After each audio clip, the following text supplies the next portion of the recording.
All right, thank you very much. I thought I would come out and share some art with you guys tonight. My name's Travis Pangburn, by the way. I am the creator of Pangburn Philosophy. And Matt Dillahunty's been on this tour. He's been working really hard. He's touring most of this tour on his own. I thought I'd come down to LA and say hi to him. It's funny I didn't come down to say hi to him while he was in Winnipeg or somewhere cold. I waited till he was in LA, but yeah, I wanted to come down and I wanted to share some art with you. I've been playing piano since I was about 3 years old, so and I think it's important, and I think everyone should exercise their artistic bone once in a while, and I think that's important, and that's a big part of the Pangburn philosophy. The Pangburn philosophy is let art and science inspire, and I encourage you to inspire your friends and family with art and science. We're going to get a healthy dose of science tonight, and a little bit of art to kick things off. So, without further ado, because you didn't come to see me tonight, the warrior for reason, Matt Dillahunty. Hey! Woo! But it's remote. Hey! All right. And now I can't see any of you. I'm completely blind. Thank you guys so much for coming out. I'm currently doing this. They're calling it a world tour. We haven't been to the whole world yet. I did Canada in April. I'm doing the US here in May, and then July we'll move over to UK and Europe. And I'm doing a show that's called Magic and Skepticism, and it's confusing people, and I don't know why, because I'm doing magic and talking about skepticism. That should have been obvious. But tonight's going to be a little bit different. I brought a couple good friends with me tonight. We're going to sit around and talk a bit, and then we'll take some questions from you guys. But I wanted to at least get a hint of one of the things that happens in the show. And now my cue is gone. Technology, it's my friend. I did the show across Canada, and it's basically using magic to teach the principles of skepticism. And there was a trick that was in the show that I removed, because when I left Canada, I got notice that Harry Anderson had died. And when I'm teaching people about skepticism, a lot of it focused on paranormal and supernatural things. And it occurred to me that I was missing something from the show, in that skepticism is something we should apply to everything in our life all the time. There are people out there trying to take advantage of you, and what could be better than the famous magician and con artist Harry Anderson? So I dug into the vault, and I pulled out something that Harry came up with years ago, and I added it to the show, and I thought I'd quickly show it to you. Everybody's familiar with three-card Monte, I'm assuming. You run around on the streets, you find somebody with a cardboard box sitting out there, tossing the broads, which, by the way, is not a reference to women. Playing cards come in both the narrow cards for bridge and the poker size, which are called the broads. And there's many, many different ways that you can play the card. A classic version includes having two face cards and an ace, or possibly you could have two black cards and you're looking for the red card. And the operator may not even tell you what's going on. They'll just start shuffling the cards, set one down there, ask you what you think. Would you like to bet? Would you like to bet? Hey, 5 will get you 10, 10 will get you 20, a little bit of hanky-poo, 2 for me and 1 for you. Let's go, bet some money now. And for those of you who are following along, maybe you thought the ace was down there, or maybe you thought the queen was down there, but in fact it was the king. Now they got you hooked. You're going to bet. Somebody's going to win. They've got partners working in collusion. There's all sorts of stuff going on. Let's shuffle them up again. But you're standing there saying, there's no reason for me to bet because it's 2-1 in your favor. And I don't even know what we're playing yet. I don't know if we're looking for the ace or if we're looking for the king. And if he tells you that you're actually looking for the ace and you think you followed along, have you? Is there going to be some kind of trickery? Is somebody actually going to cheat to the point where you have this? And as Harry Anderson would say, you should be open-minded, but don't be so open-minded that your brains fall out. And to make it as fair as possible, to make sure that you're clear on the order of the cards. There's a queen, there's a king, there's an ace. And we're not even going to bother doing any shuffling. We'll show them to you backwards. We'll show them to you the front side. We can take the ace, set it carefully in the table, and place your bet. Are you going to win? Do you think you're going to win? I have no idea. But to quote Harry Anderson, never eat at a place called Mom's. Never gamble with somebody called Pops. and a fool and his money were lucky to get together in the first place. Thank you. Tonight's going to be fun, and I brought, as I mentioned, a couple of my favorite people on the planet. Seth Andrews, some of you may know from the Thinking Atheist show, or the Unholy Trinity World Tour that we did, or just having one of the most soothing voices on the planet. And also joining us this evening, I'm very happy, because she's here in LA, and it was perfect, Cara Santa Maria, who you probably know from Talk Nerdy, from Skeptic's Guide to the Universe, from Bill Nye Saves the World even. Let's give them both a round of applause. Cara Santa Maria and Seth Andrews.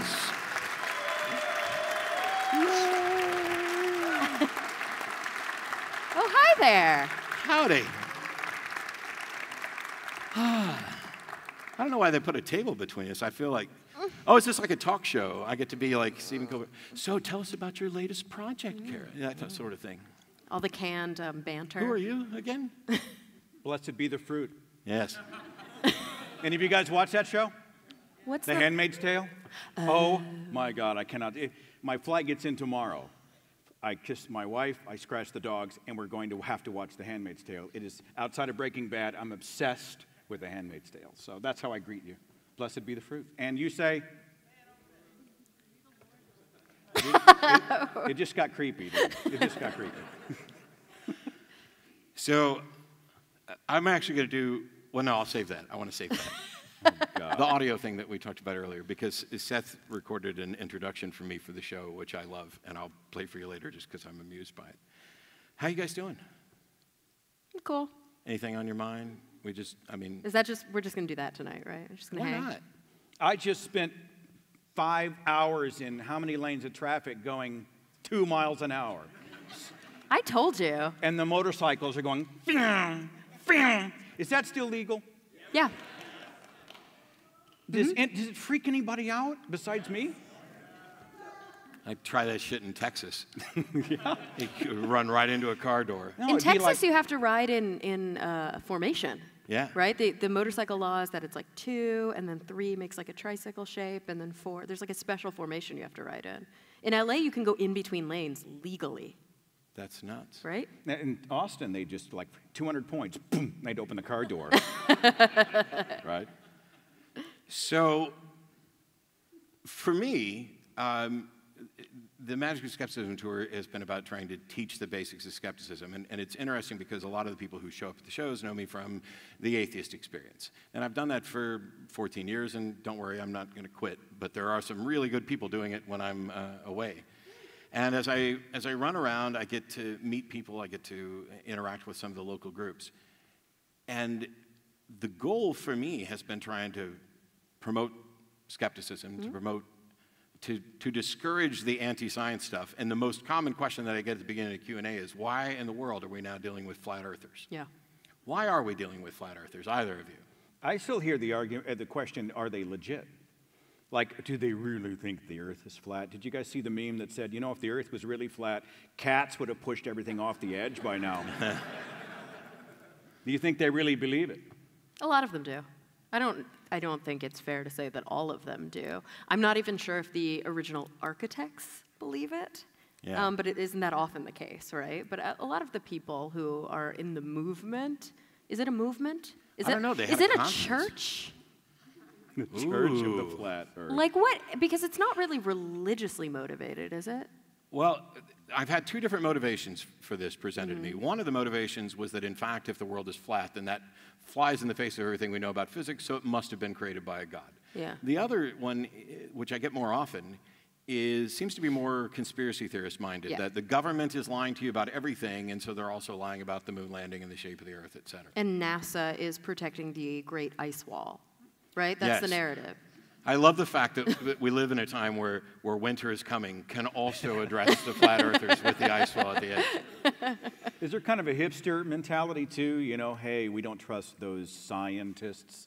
And, you know, it's like there's a group of engineers, very smart people, who have organized, I remember we did a conference back when I was a video producer, and we were doing some kind of a conference somewhere, and these engineers had organized to protest the conspiracy to say that the government was behind 9/11. And part of me thought, you know, who knows whether or not they genuinely, I think they genuinely believe it, but there was almost like it's like a Robin Hood mentality to it. And I don't know if that plays into the flat earth or not, you know? Yeah, I mean, I think that a lot of conspiracy thinking does come from a place of feeling minimized and a place of distrust of the powers that be, whether it be governmental power or sometimes people lump in scientific power, like just consensus in general. So it's kind of, we are the oppressed, and so we are going to carry on this narrative because it flies in the face of the oppressor. I do think there's some religious implication of like the four corners of the earth, and you know, there's like very cherry-picked Bible verses that some people use to promote the flat earth narrative. But I don't know if you guys read, but Michael Marshall, who's a very prominent skeptic, people call him Marsh in the UK, one of the architects of the QED conference in the UK, he recently went to the Flat Earth Convention and wrote a lot about the psychology behind the individuals who were there. He really kind of, in a very respectful way, spoke with them and asked them honest questions to try and understand why it is that they were there and what it is that they thought. It was a really interesting read. I recommend it. So you think that a good chunk of it perhaps comes from a power imbalance? Because if you're not wealthy, the wealthy have power. And if you're not particularly knowledgeable in science, the scientists have power. Absolutely. And if the government's not going the way you want and everything else, then the government is now an other. And this is something that I constantly find myself fighting with people about, is this notion of the government as an other. When we live in a participatory government, you get to vote, you get to run for office. And people will tell me, oh, you know, I don't vote because my vote would be wasted. And I keep... So why first isn't of all, voting mandatory in the U.S.? I really, they do it in Australia, they do it in a lot of places. I personally, or at least how about why Tuesday, right? Like, why do you have to vote on a Tuesday? That doesn't make any sense. Well, okay. Like, why? Like, people what's who are not... What's special about Tuesday that we shouldn't vote on Tuesdays? What's special about Tuesday is that people who are not privileged can't get out of work to go vote. And although it is illegal to bar somebody from voting, lots of people don't get the opportunity because they are doing day laboring, they are working in different positions where it's difficult for them to get out. I just don't think we make it as easy to vote in this country as we'd like to think we do. Oh, I definitely wish it was a lot easier. Although I've had my bank card stolen and turned off twice in the last 6 months, cloned, et cetera, and I'm sitting here on the phone with them. It happened as soon as I got to Vancouver, so I had to do the whole Canada tour without a card. And I called them, and I'm like, so I have a card that has a chip in it and a PIN number, and it's in my possession, and an app on my phone that tells me anytime it's used. And you can locate me with my phone through GPS to know whether or not I'm standing here with my card. And yet you still can't figure out that it wasn't me at the grocery store in Timbuktu. Well, but they were concerned that it might not be you. That's why you got the fraud alert. Exactly, but why didn't they just stop the damn charge then? Because it might be, it happens to me all the time. I travel a lot for my job, and yeah, it's kind of weird that I'm using my ATM card at this little shop in Morocco. So they just want to make sure. I think that's nice. I had to call him. I called him and I said, I'm going to be traveling. You turn my card off, and I'm taking every penny I have, all 14 of them, and moving them to a new bank. Cara's a bank card apologist. I'm like, really?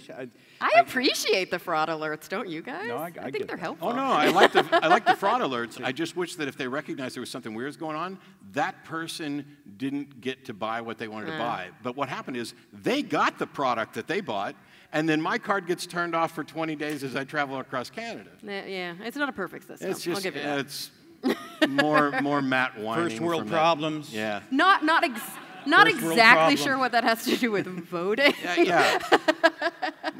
Absolutely nothing.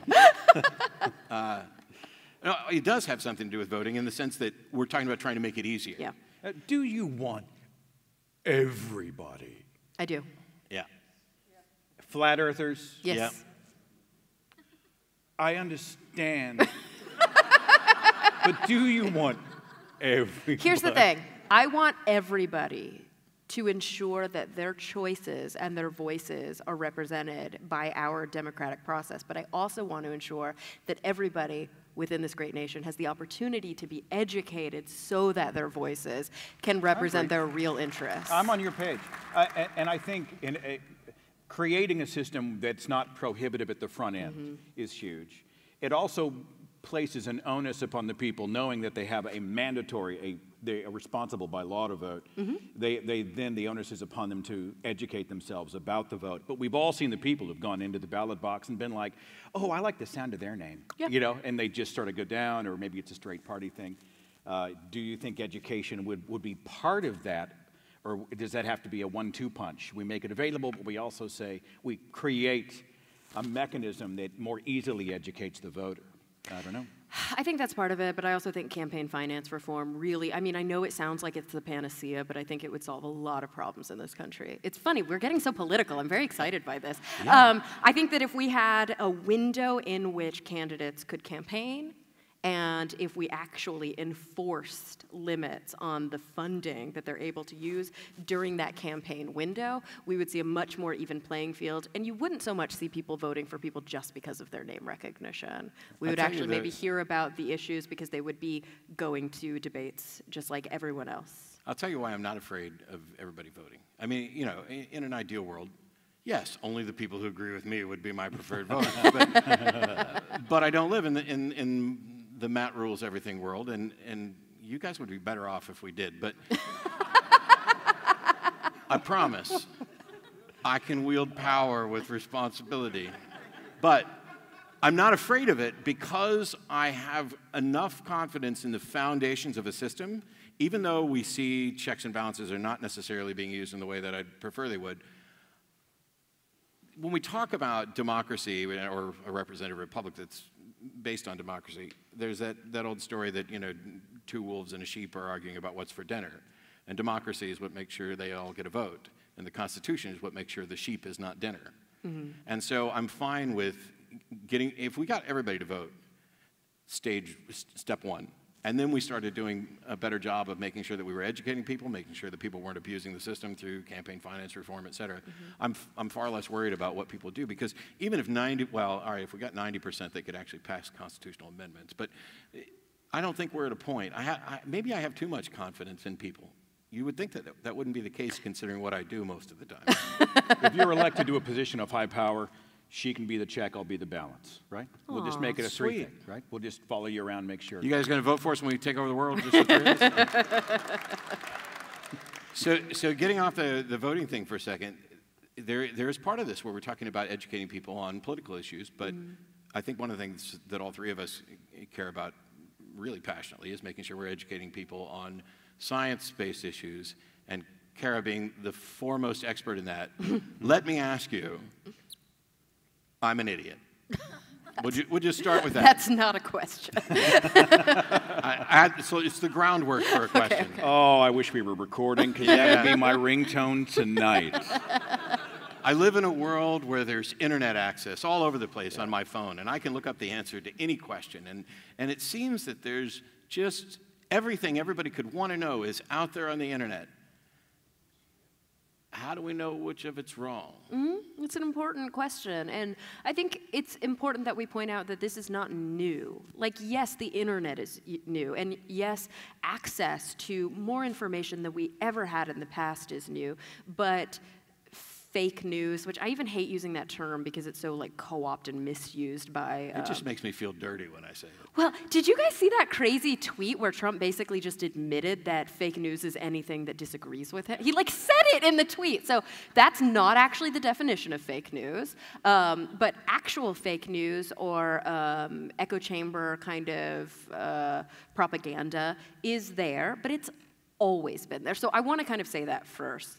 Since the beginning of elections, there's even when you had to go to the public library, you still don't have any more. There's 10 books on this particular issue, and you don't have any more access to which one's going to be reasonable. Yeah, just because a book is in a library doesn't mean that it's full of evidence-based knowledge. You know. See, Seth, I told you, getting your book in the library doesn't do you any good at all. And so, I'd been so good at the Dewey Decimal System. I mean, it's just such a waste. So confusing. Oh, yeah. I remember.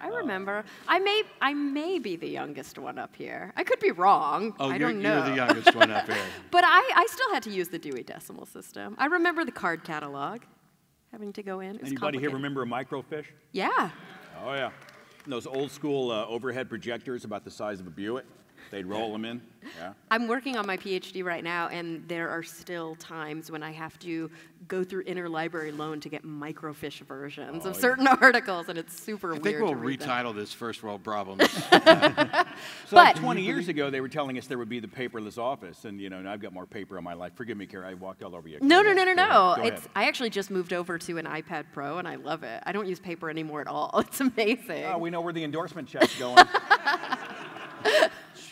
That would be nice. I'll take it, Apple. I have to have some paper, but continue, because we're trying to figure out, we can't all be experts on everything. No. So we have to demonstrate some confidence in experts. Yes. And we know that as great as peer review is, it's still potentially awful and abusable. And so just because there's an article there that's been referenced that is peer-reviewed and cited in a bunch of places, it could be wrong. It could be, but there's a way better chance that if you're reading a peer-reviewed article that's not been retracted, that it's got better evidence than maybe Jim Bob's website? Yeah, or like a BuzzFeed listicle. You know what I mean? Like and I love BuzzFeed. I think that they do a lot of really good journalism, but there is kind of a certain amount of, I guess we could say, media literacy that's required that kind of has nothing to do with whether or not you're a scientist or whether or not you studied any particular thing in school or even went to school.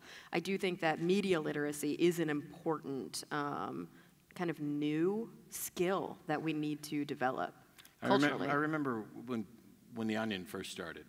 I love The Onion. And I used to love The Onion. Now I hate The Onion. Oh no, what happened? Do I need to hate The Onion too? No, you don't need to Tell hate me The how to Onion. think, Matt. I hate... I will. It's not that I actually hate The Onion. I hate the Onion effect. Because when people were kind of, oh, this was hip and this is satire and we get it and it's funny and we shouldn't take these seriously. But now there's like 50,000 copies of The Onion with all these people trying to write the most outlandish headlines. And I've even seen some where they take a real news story and then they inject the comedy, and you can like find a button somewhere to click off the fake parts. I worry, I don't ever give short answers because I'm terrified of being misunderstood. So I speak more than I probably should for clarity. And I worry because those articles show up all the time, every day, from somebody who thinks they're real, and you have to be, it's satire, it's satire, it's satire. I love free speech. I love the fact that people are out there doing things that are funny. But when we get to the point where parody and satire are seemingly indistinguishable from reality, in part because of who we've elected, it's frustrating for me. Well, but isn't that the important point that you just made? It's partially because this satire is so well engineered, but it's also because reality has a satirical bent to it right now. Like, it's very hard to tell what is real news and what is comedy news because every day is a comedy of errors in our country. So on the science front, which is what I was asking about, so let's say I see, we know science communicators are, well, you're amazing, but some of them are awful. Ooh, name names, please. No. I don't mean individuals. I mean the process by which scientists announce some discovery or something that they're working on. The actual communication. And then the news, the communication of that to the public is such that, we've found the God gene, or today, which I shared, thanks to Sean Carroll, evidently we've transferred memories from one slug to another. Cool. And it is cool. And the first comment, by the way, was somebody posted, I for one, welcome our new slug overlords. But without any more rambling, what's the best tips we can give people when they're out seeing news stories about science, about how much to believe it and how to go about researching to find out whether or not they should? It's hard because I think that this runs the same parallel, and Seth, I'm interested if you agree with me. I mean, media literacy, science media literacy, skepticism in general takes effort. And it's really the same thing. Like, being a skeptical thinker is not really any different than utilizing these skills to decide which news articles are legitimate and which ones are probably overblowing some sort of topic. It's the same checks and balances that you have to have on yourself.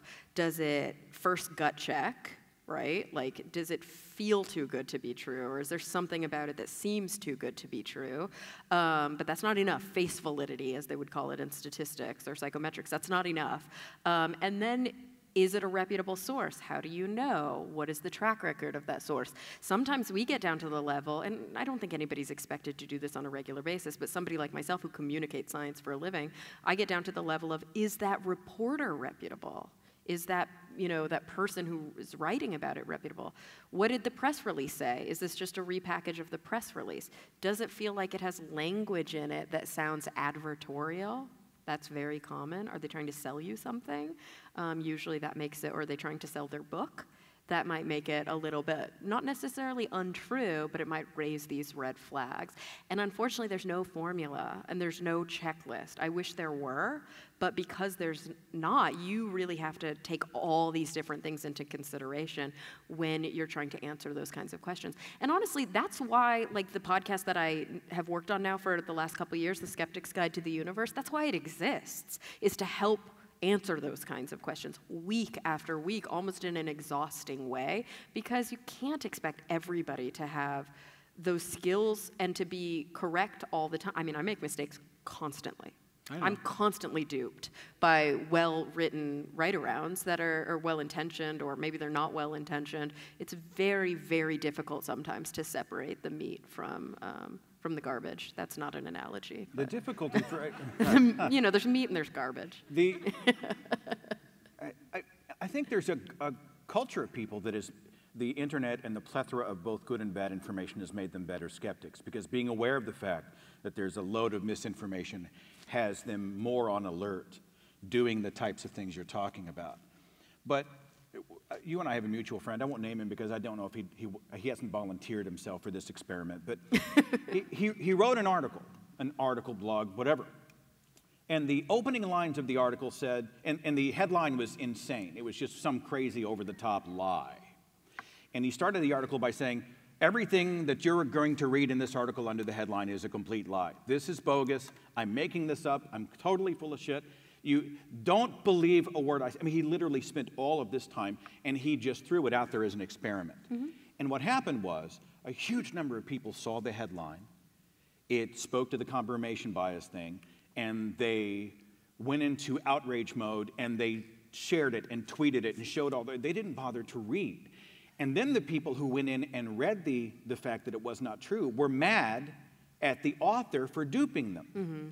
And I feel like we're in a sort of we're not really made to endure this avalanche of nonstop global info. I mean, every atrocity, every freak story, every political scandal, everything that happens in real time all across the planet is jammed into the Twitterverse.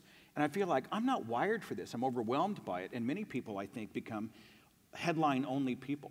Mm-hmm. And they react only on the headline and take no further journey into the rabbit hole. And the headlines are really dangerous. I mean, just one example, when I was first working in journalism, I wrote about the Higgs boson when it was first, when evidence was found to support the hypothesis. And so I was writing about the announcement that was made, and kind of we all knew as science journalists that, like, this was going to be the announcement. Like, they invited Higgs. Like, that tells you something. And I wrote this long article, or actually it might have been a video back then. I was doing these, like, little video blogs, and I was saying, here, let me give you a breakdown of what it is and how it gives things mass. I consulted all these physicists because it was really hard to understand. And then I did this whole rant about how I hate it when people call it the God particle. So let me just explain to you why they call it the God particle. It's actually shortened from the goddamn particle because it was so goddamn hard to find. Like, that's really why it was named that. And that's not true. Yeah, it is true. Well, that's the best story of the day. And so people would mistake it, the God part. It's like, no, it's not mystical. It's like these physicists were frustrated. And so I say that, and then I deliver my article to my editor, and then my editor delivers it to copy, and then the headline is God particle found, because we don't write our own headlines. And so that screws a lot of journalists too, because they don't have any control over that. And a lot of times it really is a function of trying to get more people to click.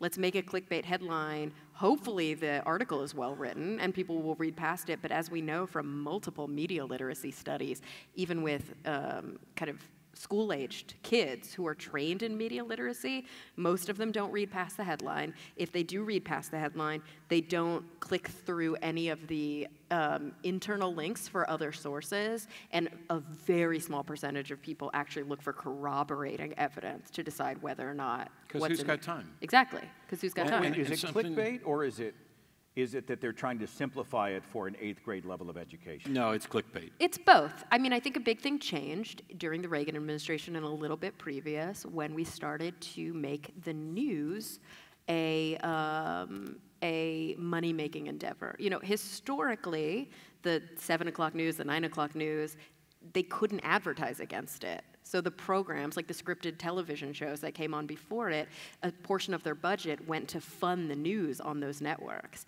And there were laws in place that protected kind of the sanctity of the news. And when those laws were lifted and all bets kind of were off, we started to see that the news was monetized. And the minute that there's a capitalist kind of push to try and make money from the news, of course you're only going to get the ambulance chases. Of course you're only going to get the headlines that really make people go, wow.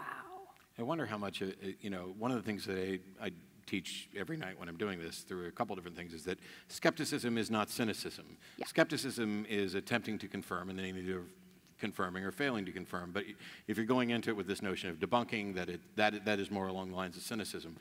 But something Seth mentioned, when you have so many different headlines, when people begin to become aware that there's good information and bad information on the internet, if they don't have the time, I wonder how that plays into people's cynicism of, let me just dismiss all of this, and now you end up with the conspiracy theory stuff. Mm-hmm. And quick side note, I say this pretty much everywhere, there's a documentary called Room 237, which I've seen 8 or 9 times now and recommend to everybody.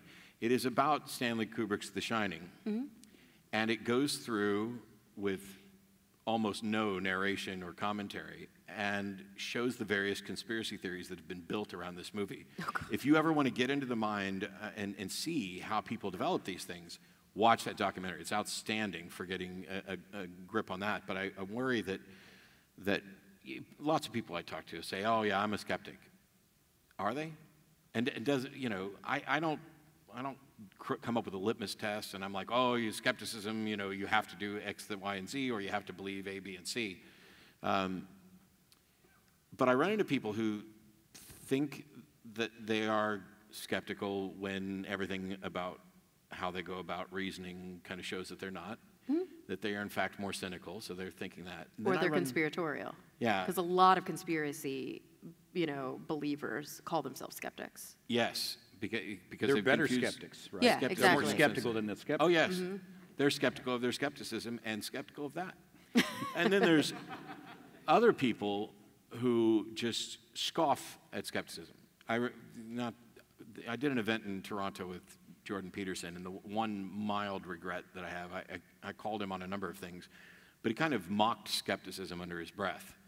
And it came at a time where I didn't want to interrupt, and I didn't want to, there was so much going on in that conversation, I didn't want to dig down there. But I wonder, I really want to find the people that scoff at skepticism to find out what it is they think they're scoffing at. Because for me, it's just, I want to believe as many true things and as few false things as possible, so I go for the methods that are most likely to give me consistently useful and seemingly correct answers. Yeah, I mean, to me, skepticism is indistinguishable from scientific thought. It's, you know, let's find things that have evidence that support them. If there is no evidence that supports it because it's outside of the realm of experimental evidence or even correlational evidence, then maybe that's a philosophical debate that we can have, you know? Like, I am, for example, an atheist. I don't believe in God, but I don't get into skeptical arguments with people about God. I can talk to you at an atheist level, I think, about that, but there are certain things that are kind of outside of the realm of scientific inquiry. We can talk about like metaphysics, and we can approach these things from a philosophical standpoint, and we can actually have, I think, really important arguments about it, like really important arguments about it. But you cannot disprove or prove the existence of God using science. Sure. You just can't do it. But you don't have to disprove and you don't have to, right? The burden of proof's on them. Absolutely, but for me, the idea of skepticism really comes down to, we talk about, there's a lot of things. It's about balancing being open-minded. It's like you want to be so open-minded that your brains don't fall out, all that kind of stuff. And it's about looking at things through a scientific lens. To me, it's indistinguishable, and I think that's why when the novellas and Evan reached out to me a few years ago and said, hey, do you want to join us on the Skeptics Guide? And I was like, what's a skeptic? Like, I was not in the community. I had never heard that label. I didn't really understand it. I was already one because I was a scientific thinker, and I was already promoting scientific skepticism. I just didn't know what it was called. Now, Seth, you and I mean, we run in slightly different circles. We're all skeptics. We're all atheists. We're all humans. Seth and I tend to focus more on the religious angle and philosophy. But I was a skeptic first and just didn't apply it to my religious views until some point. How did you come to this? To skepticism or atheism or both? Both. Ooh. Tell us everything about your life, O master of the voice. If you ask my fundamentalist family, I knelt at the altar of the Dark Lord and bathed myself in blood, and I had Black Sabbath on the radio and... Backwards. Yeah. Well, for those who aren't familiar with my story, just in a quick nutshell, I'm the product of a fundamentalist Christian home. My mother wrote a Greek New Testament study guide. My parents met at Oral Roberts University, religious schools. I was a Christian broadcaster for 12 years. I was a Christian radio host, a minister of the gospel. I wasn't a preacher, but my parents were just busting a button because they were so excited that their son was doing God's good work. And I came from a faith culture, which is why I started the Thinking Atheist. I'm not the Thinking Atheist. It's an icon where instead of I'd rather know than just believe. And so I wanted to create an icon where, let's not just take it on faith, let's go encourage each other to think about these things. But I'd been sort of dormant in the faith. Things weren't adding up. There was about 1,000 things you can read about in the book if you're interested, or just, go to my website. But I was scrolling the internet, and I stumbled, this sounds like a cliche, it sounds like I pulled it out of my ass. I stumbled upon a debate video with Christopher Hitchens. And the atheist, and he's taking on a rabbi, and the atheist is going to get his ass kicked. Watch this, right? I'm not even Jewish, and I was thinking the rabbi was going to kick his ass. And at the end of that 90 minutes, I was working on support graphics at a video production house. And at the end of that 90 minutes, I just felt like something had just gone through me. Like, what just happened? I mean, he just slaughtered just hitch-slapped that boy. Boom. And so I started clicking on other video. Oh, and then I hear other names I'd never heard. Who's this Dawkins cat? Never heard of that guy before. And Dan Barker and Charles Templeton, the former Canadian evangelist. And before I knew it, I was like anybody who's come out of the sort of the desert of religion into the oasis of information knows what it's like, because you feel like you're making up for lost time, and everybody around you is going, what's the matter with you? Have you obsessed? All you're doing is atheist. All you're doing is watching and reading and watching and reading. And I'm like, yes, all I'm doing. All I want to do is watch and read. And at the end of that journey, I realized that there was no there, that I had been living an assumed belief. I had taken it on faith. But when I added everything up, I realized I was an atheist. I was a non-theist. And I decided, I'll never be a great mind scientist. I'll never be Cara Santa Maria, ladies and gentlemen. Stop. No, but I'll never be, you hear Dawkins, all these erudite types. I'll never be that cat. They look up to them. They relate to me. And so my life became about trying to make the journey out easier for others. Can anybody relate to that? Okay. Sorry for the long answer, my friend. Absolutely. That's what happens when you ask a broadcaster a question about his life. I'm doing my best to make sure that I don't talk more than everybody else. Okay. Because I'm prone to doing it. That. I can also do the weather for you if you'd like. Partly sunny skies today, 72 degrees. Beautiful weekend on time. Sorry, go ahead. Go ahead. And the cool, so if you ever get a chance, is your slideshow presentation up that has the pictures of you with the various Christian rock bands who came to the studio and stuff? Yeah, I think so. Yeah, where you have the old hair. Yeah, it's called Seth Andrews. I just turned 50. Don't. You'll encourage it, okay? You'll encourage it.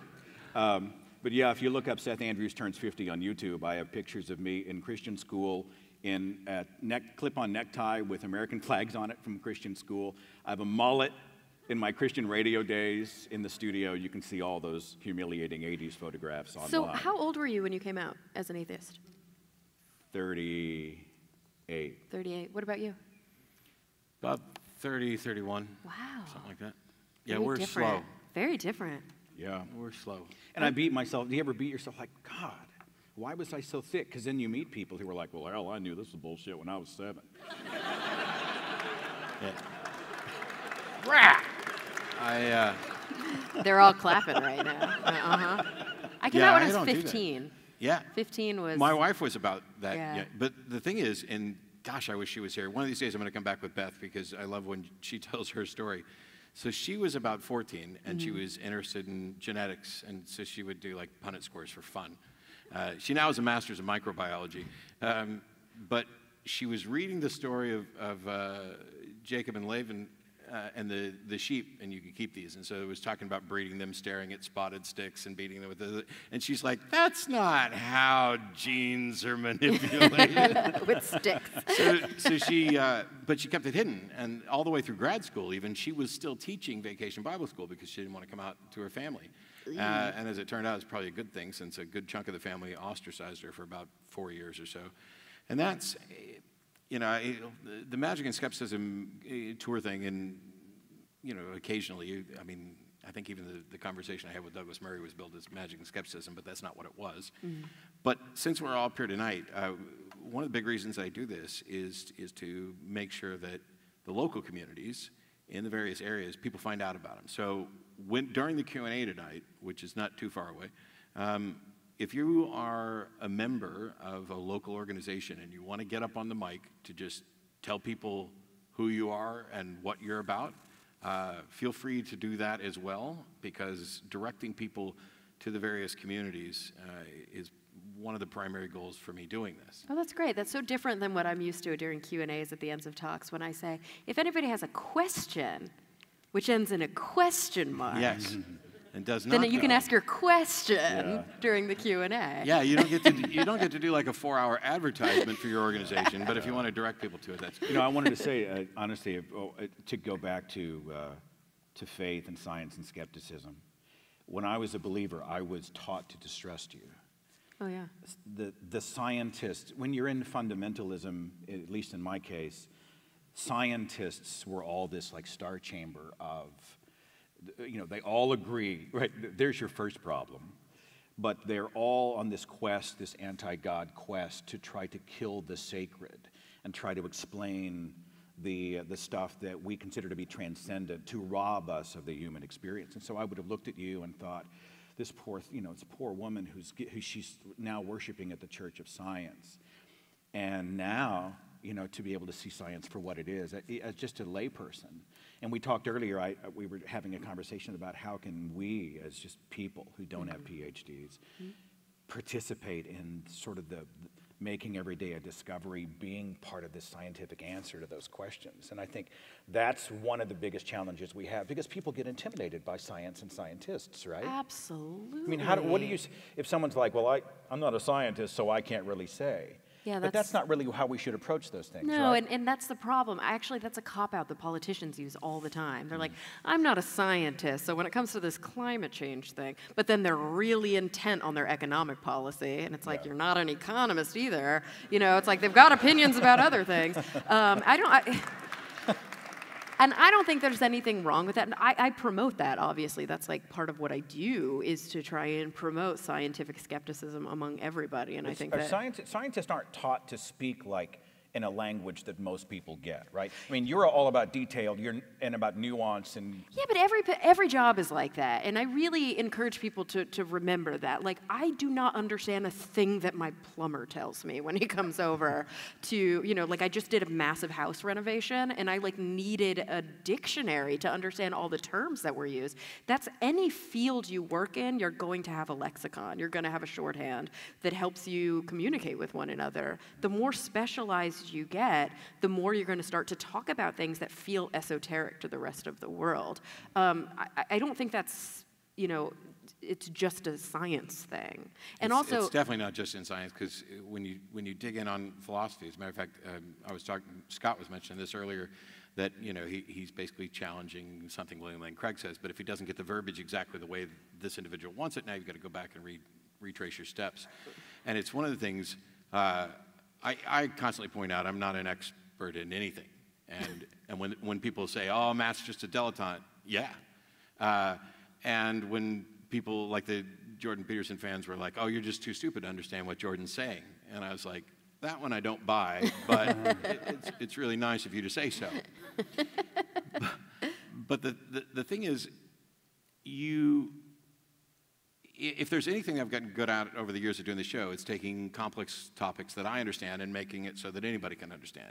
And it's not dumbing down, and it's not let's chuck out the dictionary. It is about figuring out where people are, meeting them where they are, and having that conversation. Because I don't think there's, even some of the really difficult stuff, quantum physics and stuff like that. Which, by the way, most of them don't even understand. Yes. They always tell me that when I interview them. I hear that every time. But at least they, like Sean Carroll, I understand what he's saying.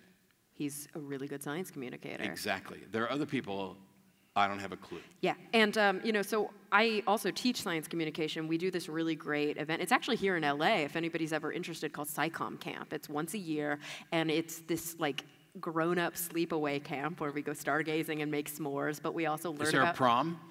There's a dance party. Actually, yes. We call it a science carnival. But it's so much fun, and we have a lot of workshops and breakout sessions and things like that. It's kind of an unconference kind of model, and people from all different stages of their careers. And whenever I talk to people about science communication, you just touched on 3 of the top 5 things that are just fundamentally important. Number 1, know your audience. Know who's in the room and try and meet them where they are. I can't even see them. Yeah. Front rows asleep. Makes it difficult. Emery, you out there? All right. And something that I think is really important, it's the one that I think a lot of people really kind of latch onto, is I always say, never underestimate the intelligence of your audience, but always underestimate their vocabulary. There are so many concepts in science that are not that hard to understand if you paint a picture, if you use analogy appropriately, and if you take the one word that has a really complicated definition and break it down into the 7 words that might be more useful to explain what it is. That's really all it takes. And I think this view that there are topics in science, that there are ideas in science that are too hard for people who don't have PhDs to understand is BS. The tenets of science are very easy to understand, but a lot of people just don't have the vocabulary. And that's why I get frustrated when I'm doing TV work and the producers are like, can you dumb it down? They'll come up, I'm interviewing a scientist, and they'll come up and be like, can you talk to me like my grandma? Could you just dumb it down a little? And I'm like, you just lost your scientist. They get so pissed when you ask them to do that for good reason. Because they don't want to dumb down their work. Their work's important. And also, it's underestimating the audience. It's why would you do that? Why would you talk down to people who you're trying to share this amazing passion with? I think you can get to a lot of clarity, but also, and I've seen Dawkins do this as well, where he's like, let him grab a damn dictionary and look it up afterwards, because I communicated the idea, and if there's one word that was a sticking point, somebody can ask about it or they can look it up, and now they've learned something else as well. And Dawkins is also very British. Yes. And we are very American, and the landscapes are different, too. The yes, television we speak landscapes. English rightly. When I was... oh, God. I'm a storyteller, so obviously everything I look at, I see in terms of storytelling, twofold. But when I first came into activism, I was struck by, we had so much amazing information, but we had so few storytellers. And people want to go on a journey. People want to be drawn in. I took a lot of heat at the beginning producing videos that used emotive music and editing and those types of things to try to engage all the senses. And unlike religion, where you start with the heart and the head may or may not show up later, the brain, we want to engage the brain first, but the other senses get to follow. We want you to feel something. You can feel something about what you're thinking about. And I've seen us come a long way. But, you know, it is interesting. It's like our space program over the past half century is one of the greatest success stories of humankind, okay? Seeing us as explorers in outer space, overcoming the impossible. And this is much less true today, but when I first wrote about it 10 years ago, what's the least compelling, one of the least compelling channels on television? The NASA channel, right? If you want to learn about the shuttle program and the Apollo program, you go to Discovery and all these other places who knew how to tell the story of our journey into outer space. And I think we as communicators, and not just people on stage who are activists, scientists, what have you, but people who are at the office in the cubicles who are communicating with family and friends, if we can become better storytellers, telling us a story rooted in fact and not cheating the brain by engaging the heart, I think we'll do a much better job of changing minds. Oh, yeah. I mean, and the evidence shows that. I mean, for so long, science communicators literally thought that if we just said it a little louder, then maybe people would get, climate change is real, you guys. And then we realized that it's not a knowledge deficit problem. I mean, that's part of it. There is a knowledge deficit to some extent, but most people who are actively rejecting certain types of information have heard the evidence-based narrative, and they have then rejected it. Now, if you're Oklahoma Senator Jim Inhofe, it's a knowledge deficit. You walk into the House of Representatives holding a snowball and going, "It got cold today. Climate change is a lie." He has a knowledge deficit. But and that's also, I think, a real struggle for a lot of people who work in this line of work. And I shouldn't even keep talking about it as if it's a job. Like, it's a struggle for all of us, right? Because we've all been at the dinner with family, and we've all been at work having the conversation with coworkers, and I think there is this really difficult thing where we want to, like, convince everyone. Like, if only I say it one more time like this, they'll get Yeah, it. or even if only I bring this other nugget and I'm just not approaching it right. And for many people, that's true.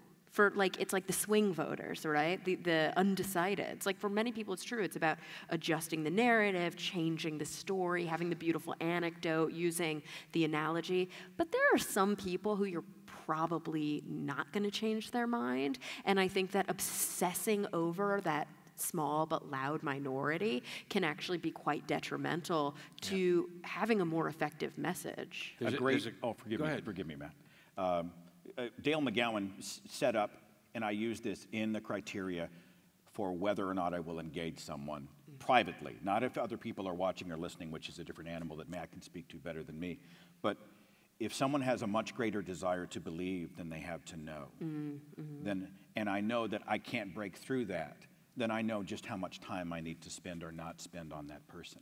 Is their desire to believe so much greater than their desire to know that I'll never get through the wall, or at least at this moment in their life, and then I know I can move on after my case is made the first time. Yeah, because then at that point, you're not an educator, you're not a science communicator, you're not a skeptic, you're just a different kind of preacher. Or I'm an adversary in some way. Yeah, and so what's the point of that? Yeah. So I won't do it on stage, but later on, we'll have a conversation about believe versus no.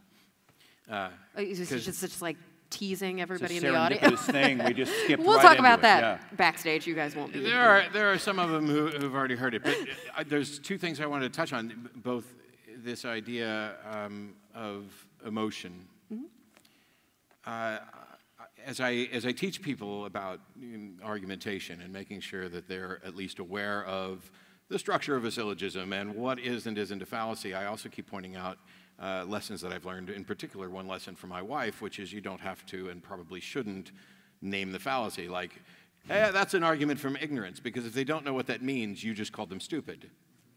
And so it's far better to explain what is actually wrong with the argument. And then if you want to add in later on, by the way, there's a formal, argumentum ad ignorantum, blah, blah, blah. But there's a difference between a fallacious appeal to emotion and just appealing to emotion. Oh, yeah. If the mere fact that you're telling a story that touches people, one of my go-to arguments, what's my number one go-to argument? Slavery. Because it's so obvious. It should be easy. I am accessing people's emotion to recognize that it is obviously wrong to own people and beat them and have them as property. That does not make the argument fallacious, the fact that we are appealing to emotions. And we have to recognize that in all of these situations, whether we're talking about religion, whether we're talking about science, that we are talking to people, and people feel things. And one of the biggest problems is when people put what they feel ahead of what they actually understand. And so if you can get to people's feelings and boost understanding at the same time, by being clear, by making sure that you're not involved in, fallacious attempts, you're going to reach people. Oh, absolutely. And Margaret Downey, who I adore, was probably the first person in the atheist community to bring up what I heard Seth talk about, which is we need more people telling stories. When you go to the convention, yes, it's nice to have a bunch of lectures. Here's a philosophy lecture, one on arguing, here's on debates, here's how to do a podcast, all this other stuff. But the most valuable thing for many of them is for somebody to get up and tell their story of how they got from here to here, because there are people out there who are convinced that they are alone, that they are the only one. And it's another reason that I kind of push for community at these events. I think one of the reasons that some people in the free thought community blanch at emotion is because they were emotionally manipulated by the church. Exactly. And so they feel, and almost in like a Vulcan-like way, they feel like they need to go, and we're only about the facts and the logic. And because they'll never manipulate me again. You'll never trick me again. And I understand those defense mechanisms. I think they're perfectly understandable. There's another one that goes along with that, and that is the secular community on a whole has a problem generating funds because they don't want to be viewed as passing the offering plate. And the people who donated money for churches forever are like, oh, I'm not going to donate to these things. So thank you all for buying tickets to this event this evening. Send your check to Save the Dillahunty Foundation. Thank you for not saying save the whale. Aww. Hey, I'm down 45 pounds in the last two years. So. I'm telling you, when I saw you, I hadn't seen you in a couple of years. Like I was like, damn, you look good. Just wanted to rub all over that bald head there. I gave you a big hug. I know. But you know what? I think this line of kind of thought is an important one, and it's something for me personally that I've been struggling with quite a bit lately. So I am somebody who is pretty outspoken about having a long history of struggling with mental illness. Like, it's really important to me to kind of erase the stigma around that. So I talk quite publicly about having been diagnosed with depression since I was a child, about taking medication. I'm now working towards a PhD in clinical psychology in my free time, and it's so fascinating, but it's been so trying for me because it's really like the antithesis of what I've prided myself at being good at, which is all cognitive. You know what I mean? It's all intellectualizing. It's all argumentation. And it's really opened my mind up to how important understanding the emotional self and being aware of the fact that as human beings, we are not just all overt cognition all the time. We react to things emotionally. We have instincts and insights that we can't always access verbally. We feel reactions long before we can articulate what it is that's going on. And I think it's really, I've broadened my understanding. And I think to parallel what you were talking about before about how an argument from emotion or an appeal to emotion is not the same, like committing a fallacy is not the same as utilizing it as a tool. And for me, it's the same thing when we talk about anecdote. Right? In science, you always hear the cliche that the plural of evidence is not or the plural of anecdote is not evidence, right? Butchered that one. Because people love to talk about, yeah, but my aunt did this thing and they got, colonic, or they got, they went to a naturopath and they got rid of their cancer with herbs. And you have to be like, it's just an anecdote. Let's look at all of the evidence.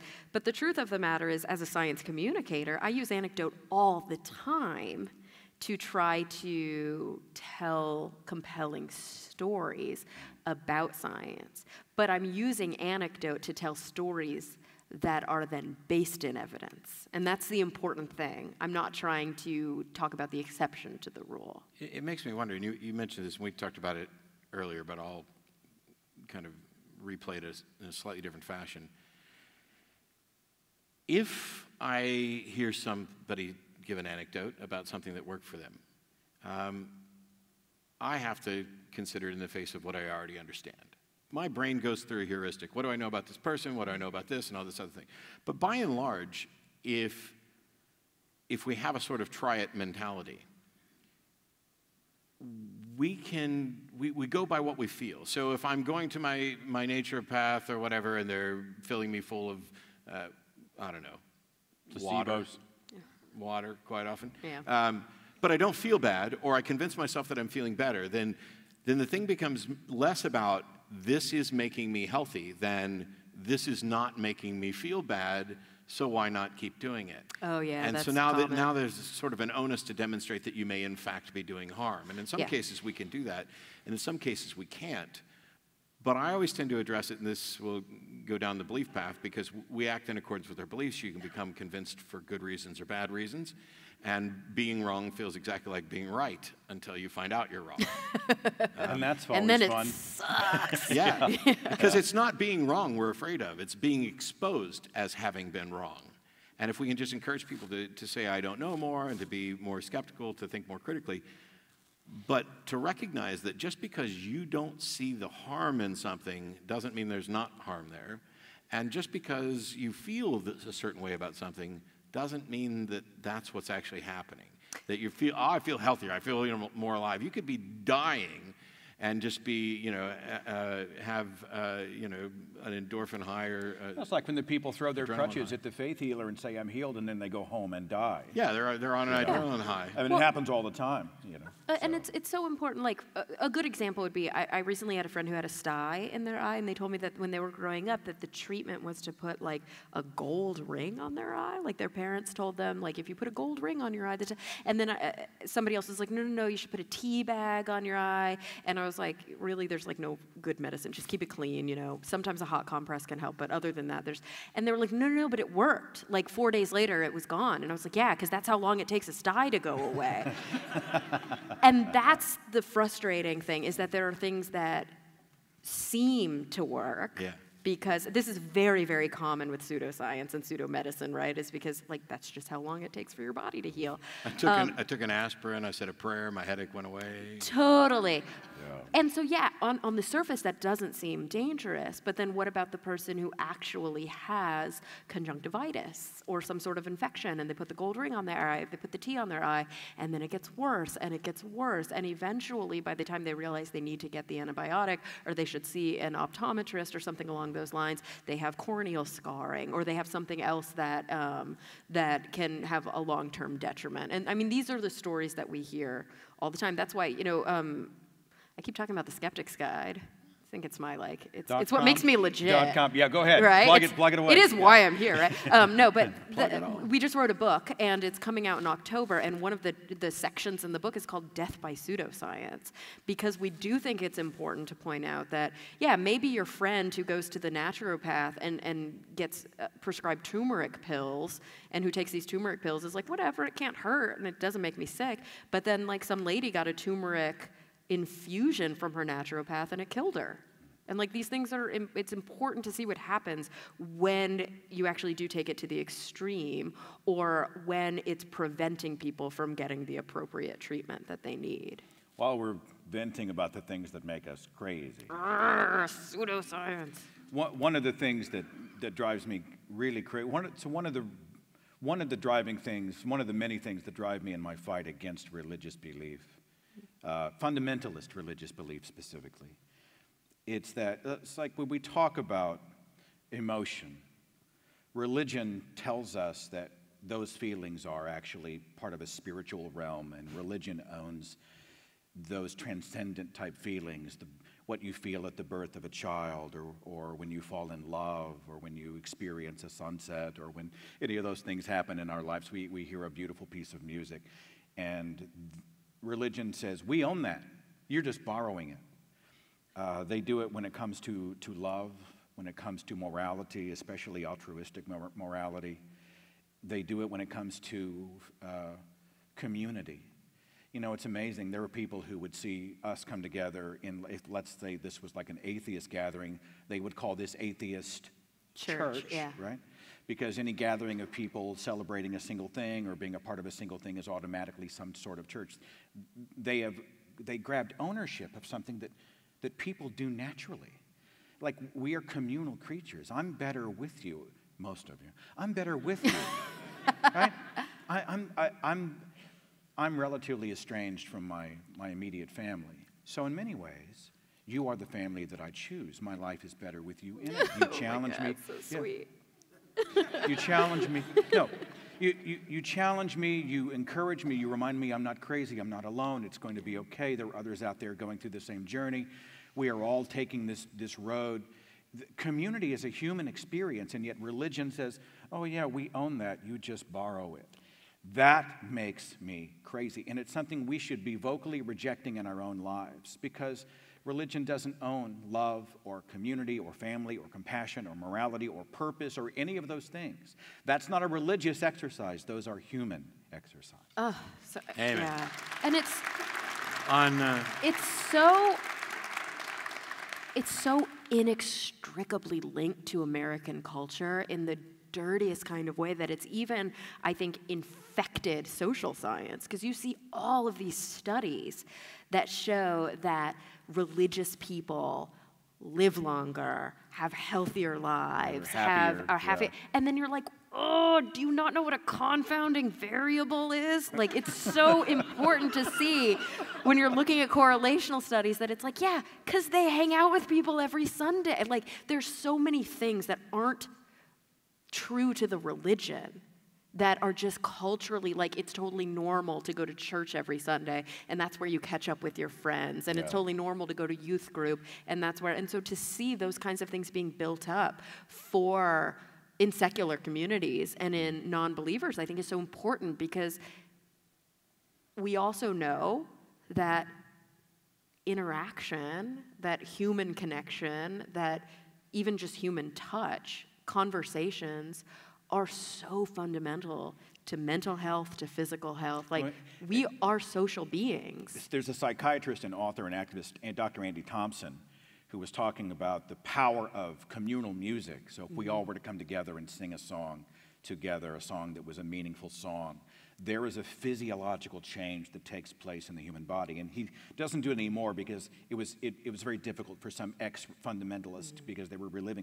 But as an experiment at the convention, he had all the atheists sing Amazing Grace together, okay? Just to No fucking way am I singing Amazing Grace. That's actually the third stanza. Amazing Grace, no fucking no fucking way.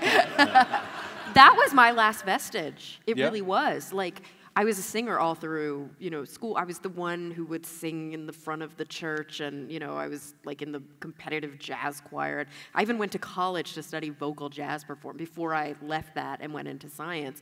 And when I left the church, it was the last thing keeping me there, because I legitimately thought when I sang and I had goosebumps that I was feeling the Spirit. Yep. And then I realized I just really like music. Yes. Yeah.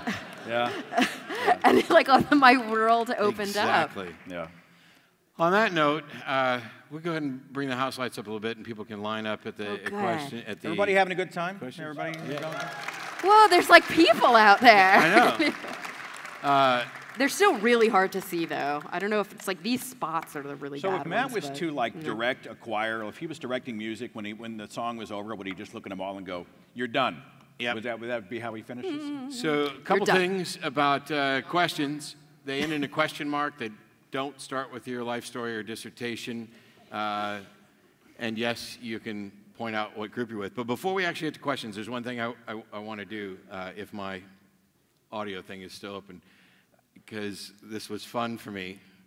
What is it? I sent Seth a message like just a couple weeks before I started the tour in April, and I was like, I'm going to be walking out as kind of a one-man show thing. Could you maybe like record some welcome to the show introduction for me? And he's like, yeah, sure. And then I didn't hear anything for a while. And it was a few days before we were getting ready to head out, and I got this clip. It's a minute long, and here you go. Hey, bro, sorry it took me so long to get this to you. I just zoned out. Just sitting here on my phone. I forgot to do it. My fault. Here we go. Let me give you a few different versions of this, and you can choose the one you want, okay? Hello, and welcome to Magic and Skepticism with Matt Dillahunty. Hello, and welcome to Magic and Skepticism with Matt Dillahunty. Hello, thank you so much for joining us. And welcome to Magic and Skepticism with Matt Dillahunty. Hello, and thank you so much for joining us. Welcome to Magic and Skepticism with Matt Dillahunty. Ladies and gentlemen, get ready to disbelieve your eyes and engage your mind. Welcome to Magic and Skepticism with Matt Dillahunty. Okay, hopefully one of those will work for you, brother. If not, let me know, okay? Yes. Oh my God. So sweet. You're a trooper for letting him play that, too. I went with the I'm last a giver. one. I'm a giver. That's so sweet. I was glad to do it. Matt's a brother, and he's, in my opinion, one of the best communicators out there today, and he's someone of a man of integrity. I was glad to help out. So. I love it because I gave him almost no instruction, and I get back this perfect little 1-minute clip. I picked out the one I wanted. There were a number of different options. That's what happens when you ask Seth for a favor. When Seth asked me for a favor, like, hey, can you record 15 minutes on the afterlife and send it to me? How long was that? 45. 45 minutes, yeah. So hopefully we won't have that. You can say your name if you want to. You can direct your question to any of us or all of us, and I will do my best not to give 20-minute lectures for every single question. You want to start with left or right? You're just going to go back and forth? Why not? I don't know. Left is sinister. All right. But then again, that's stage left. That's audience left. Oh, my God, I don't know. My question is for Cara. Oh, all right. There you go. Okay, my name is inconsequential. Everyone here is going to think I'm joking, and I'm not. Cara, can you please tell me what a confounding variable is?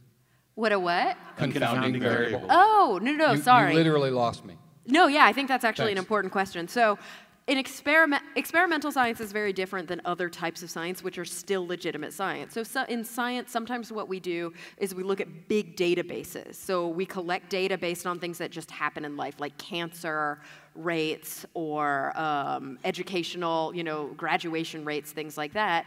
And then we draw inferences from them. But those inferences always have to be correlational because we didn't manipulate the variable ourselves. So there are a lot of things we can do in science, like you take a mouse in a cage and you feed this one cocaine and you feed this one sugar water and you see what happens.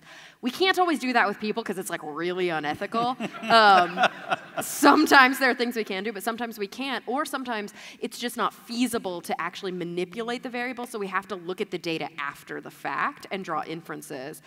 And the problem is there are confounds, which are interceding variables that we didn't account for. So when you're doing an experimental study, you manipulate the independent variable, and you measure the outcome on the dependent variable. But when you're looking at non-experimental research, you didn't manipulate the independent variable. It just happened naturally by life, so all other things come in. A good example of this, a clean example, is when people talk about, like, I want to look at the effects of coffee drinking on insomnia.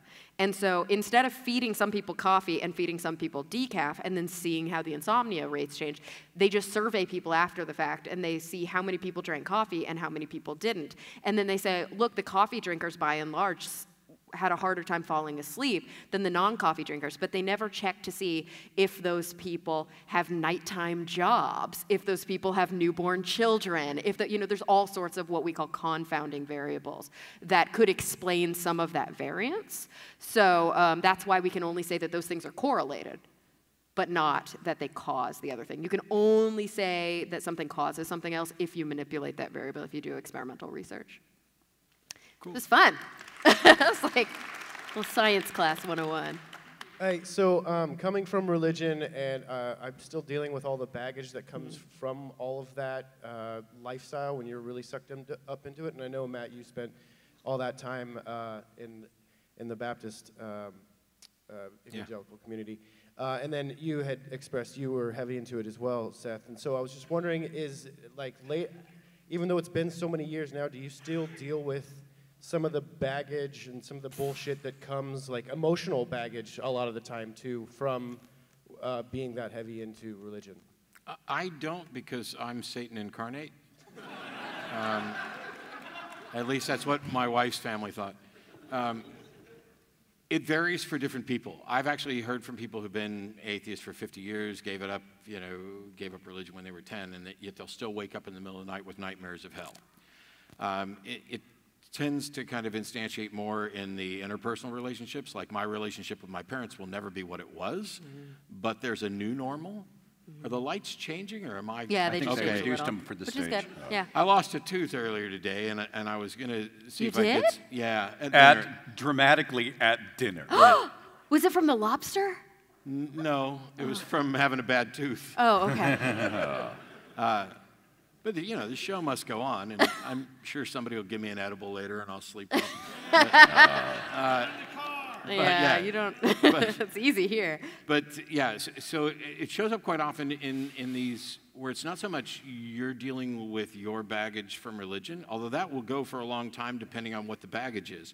One of the biggest areas is in sex relationships and people's views on sex. I mean, for the longest time, I would have thought, oh, I don't have any sex-related baggage from my upbringing. Bullshit.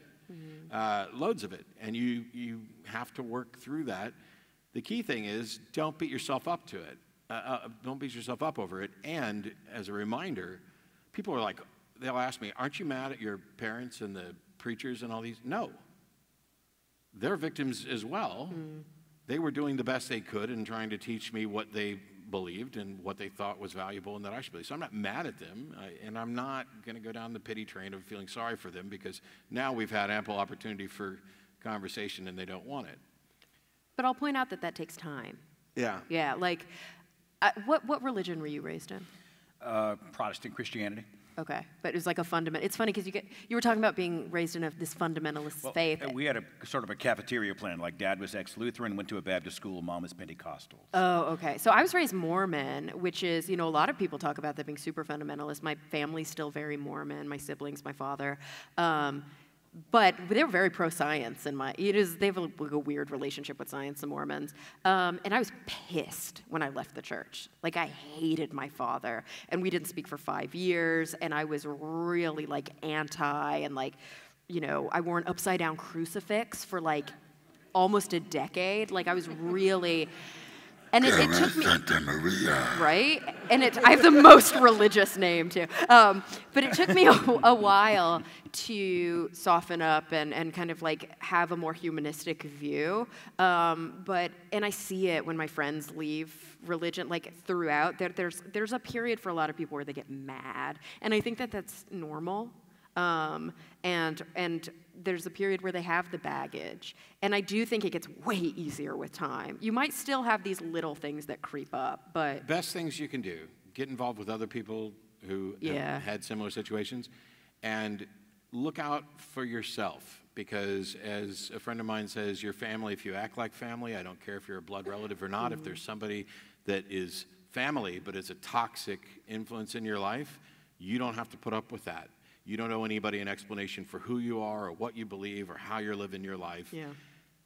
I know that puts people in a position where they are terrified that they're going to be ostracized from everybody around them, because that's what happens quite frequently. But if you participate, if you get to meet some other people, it can ease that, and there's a transitioning. And you'll find that you'll end up with more valuable people in your life, which is something Seth was talking about a lot. No, it's so true. I mean, I see it very similarly with a lot of people in the LGBTQ community who kind of finally come to the realization that if this person is going to hate me for who I am, then they never really loved me to begin with, right? Because they love me for who I fitting a mold that they thought I was filling, but I've always been this way. this is true to me. And so it's hard when it's your family. I mean, you can pick your friends, but you can't pick your family. But like you just said. Oh, I thought you were going to do the you can pick your friends, you can pick your nose, but you can't pick your friends. You can pick your friend's nose. What kind of friends do you have? Come on. But really, you can pick your family in the sense that you can surround yourself with a really loving community. And sometimes family scenarios don't heal. My experience has been that they did. I love that you use the phrase new normal. I have a new normal with my family. My father and I are not ever going to have the relationship that either of us hoped we would have, but I'm perfectly happy with the relationship that we do have. Two quick things. One is if you're struggling with a fear of hell, which is a control mechanism. I don't want to burn forever. What if I'm wrong? Mm-hmm. Research hell. Just go through and get into the literature, all the writings of hell, the scriptures and beyond, Dante, you name it, and get into the man-made constructs of hell and see how it was used to control people. It took me a couple of years to get over it. Secondly, they're absolutely right about how people we call it emotional blackmail. Mm.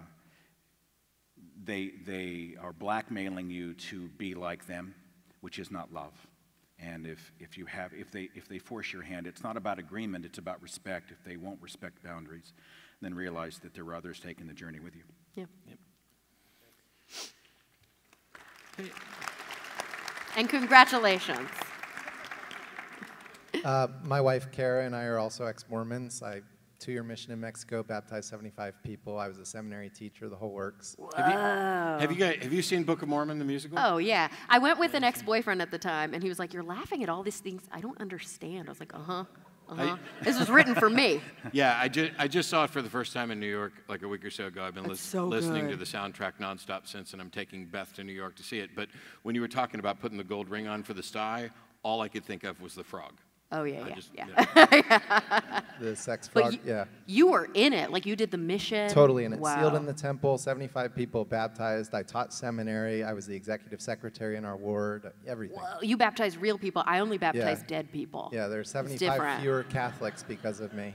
But anyway, real quick, so we lost a lot when we left the church, including, our whole community and our business relationships to an extent. And anyway, as a business owner, I wonder how we can, I see it in a business sense, how can we directly compete with the products that religion is offering in terms of community, even advancements towards, it's crazy, but curing aging. How can we directly compete against the fears and the needs that people that embrace religion have? How can we compete on their playing field and win? I don't know if competing is even the right way to look at it. I mean, I know that that's like the American capitalist view, is that like we're all in competition, that's what having a business is. But I do think that there's enough people, there's enough clientele, there's enough of a market. I have this viewpoint with my female friends who also work in television, that we are not all competing for the same jobs. There's enough work for all of us, and we need to be supporting each other. And so I think that it's kind of a ploy, and it's kind of a dirty ploy to use religion as a marketing tool, and you're better than that, and you don't have to do that. I do think that there will be a niche and a clientele that you will find, but if you're missing the pro-social component of it, there are really cool things that you can do on the nonprofit side, but also you can be a B Corp, which basically, it's a nothing title, but it's a way that you can show that the company that you have does like one-for-one models or donates money to important causes, that you have a pro-social viewpoint, and that it's really important to you that you make an impact. And I think you can do that in a secular way, and it's like a badass thing to do. So I don't know if that really fully answers your question. Do you guys have any kind of insights on that? Amen. Hopefully that answered your question, or at least gave you a little nugget. I don't know if this addresses your question or not, but it ties in with other things. We're winning. The nuns are on the rise. The secular community is growing. We're growing so much that, like, raise your hand if you're part of one of the local LA secular, free-thinking, atheist, whatever movement. Yeah. You're not all part of the same group, I'm assuming. You know why? Because groups get into arguments, and they split up into other groups, and people are like, oh no, the whole movement's falling apart, man. What are we going to do? What are we going to do? It's actually, for me, it's a good sign. It's a sign. It's a natural sign of growth that we're now big enough that it's not just a whole bunch of people who look like me sitting around, oh, religion sucks. Instead, we can have different groups that focus on different things. You can have a skeptic community that focuses on Bigfoot and UFOs, although I think they're missing some bigger opportunities, but you can have that group if you want. And you can have secular organizations that, you know, my wife knitted 1,000 hats for the homeless last year, and we work with Humanists at Work and Atheists Helping the Homeless, 2 different groups that had a split. The splits may be good, and I know that this doesn't sound like it's an answer to your question, but it shows that we're growing, we can be more diverse, and that shows that we're winning. And so one of the answers to your question is time, and the other is to get people involved and active, because that reduces the amount of time that we need. As soon as there's more openly secular individuals out there where there's a normalcy, now all of a sudden even the business competition becomes, there's something to reach for.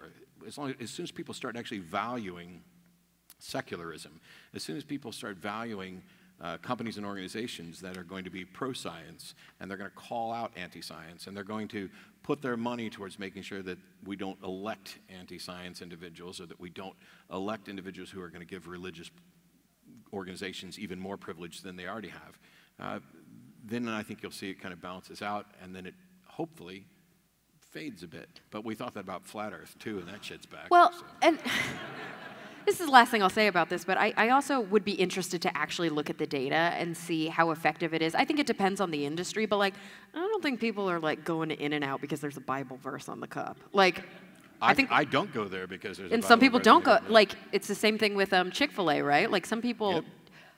Like, they would make so much more money if they were open on Sundays. What are they thinking? I we know what they're thinking. I would only go to Chick-fil-A to make out with a guy.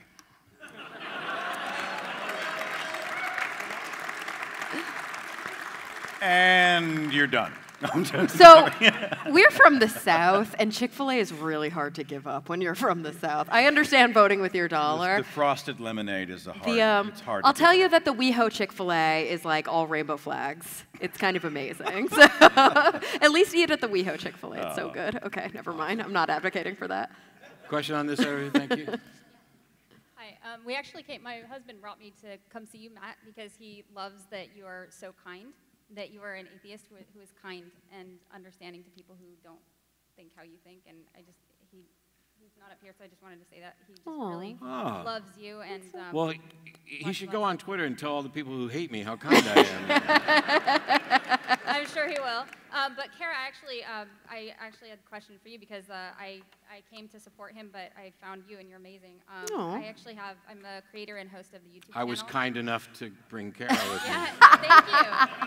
No, I'm the creator and host of the YouTube channel How to ADHD. I work on disseminating science-based info to help break the stigma against mental health. Hell yeah.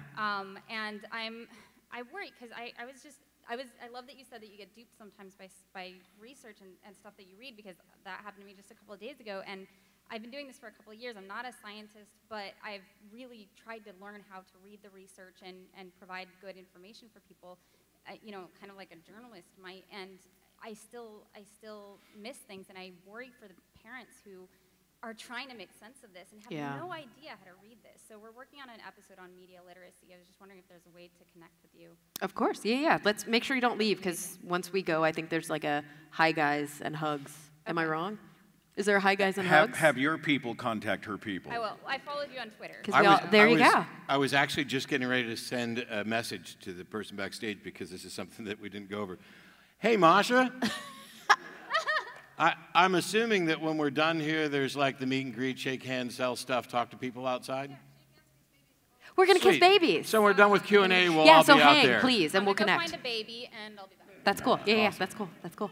And congrats, too. I think that's awesome what you're doing. That's great. Yes, sir. Hello. Yes, I actually happen to be from Oklahoma. Woo! Formerly Southern Baptist. So thank you. Representation matters. I'm glad that you're there and proudly say you're from Oklahoma.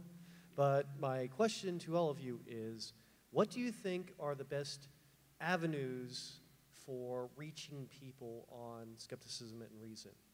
Like avenues, I guess, maybe like conversation, debates, shows, what do you think's most effective? And I guess also kind of goes with that, like, what type of attitudes have you found, and sort of attitudes, personality types have you found to be the most effective in also communicating? I'm kind of experimenting. I would give lectures on skepticism, and because I've been doing magic since I was about 3, although seriously from the time I was 10 or so, I'd be trying to illustrate a point, and I'd think, holy crap, I know a magic trick that'd be perfect for this. And that's how I ended up doing this whole show. I did a smaller version for maybe groups of 15 to 30 people where I would do close-up magic, which is what I've done most of my life. And then I just translated it into a stage. Now, how effective is it? I don't know. Because it may be the case that only skeptics and fans of my stuff are showing up to the show, although I know that they've been bringing their friends. And one of the first questions somebody asked was, hey, I've got a friend who's not skeptical, but they're also religious. Is it safe to bring him to the show? And I was like, yes. Apart from the opening bit, I really don't tread anywhere near religion specifically, but you might want to give them, like a paper bag to breathe into when we get to Q&A.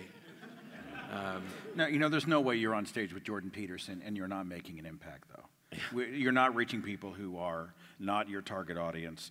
There's no way that you're not causing people to go, hey, wait, I never thought about it that way before. So I think it is effective. Well, the best tool we have is the Socratic Method, because instead of telling somebody they're wrong, you're asking them questions. You're asking them to demonstrate why they believe something. What is it about this that has convinced them? And in particular, what do they think should be convincing to other people as well? And so you're in a far less threatening position then. Anthony Magnabosco doing street epistemology type stuff, that applies to skepticism all the time. What Anthony's doing is not just about religion. It is one way to instill skepticism. And I think that the other aspects of this are to be open. Don't jump into conversations that you're not ready for, that you don't really want to participate in. There's no shame in, oh my gosh, they're saying something weird over there. I feel obligated as a skeptic to go over and show them why they're, no. But we need as many people out there openly questioning things as just be genuine. Oh, I'm so glad you said that. I was waiting for you to say that. It takes all types. Like, if you're asking for yourself personally, what's my best approach? Or if you're asking just because you're interested, what is the best approach? Am I looking at the right person right now? Yeah, okay, cool. I'm like making eye contact with you. I'm like, you're the guy who asked, right? She's like scanning the room. I know, I'm like, and this one guy's like, why are you staring at me? No. Also, like, being is so important because it takes all types and all of those people make an impact together. There are firebrand atheists who are incredibly effective, and there are people who would hate to be firebrand because they think it ostracizes people, and they're effective too. I mean, I would never want to talk down to somebody who I'm speaking to about science and skepticism and atheism. I would never want to put somebody on the defensive. And my view for a long time, since my views have evolved, has been that why would you tell somebody they're stupid in trying to change their minds about things? Yet, who's one of the most prominent atheists of our era? Richard Dawkins. And I'm not sure that he takes that tack, you know what I mean? So it really is, I think, important to do it your way, to be genuine to yourself, and honestly to try and figure out what it is that you're effective at. What are you good at? I don't debate. I'm not good at it. I don't not debate. Exactly. Like, it's just, I would be so much less effective in a debate setup because I find myself speaking with too much nuance, and I'm caveating everything, and I'm freaked out, and I'm like, oh wait, did I misspeak? Oh, I need to look up that citation, and it's just, I'm not as quick on my feet in that way, and I don't like feeling trapped. It's just not enjoyable for me. Debate's a very specific skill. I mean, yeah, it's a specific skill. Play to your strengths. Mm-hmm. Like people will, and there's a misconception, like, how do I go out and be an activist? Mm-hmm. Like, it's a thing. Like, there's a hard definition of, well, you need to be on stage, or you need to be Anthony Magnabosco, or you need to be a blogger, or you need to be a podcaster, YouTuber. Find out what you're amazing at, find out what your gifts are, what you're passionate about, and start there. And the second thing is, I agree with Dr. Ryan Cragen down at the University of Tampa, that one of the, if not the most effective way to change minds in this world is not to go out and hit people with data.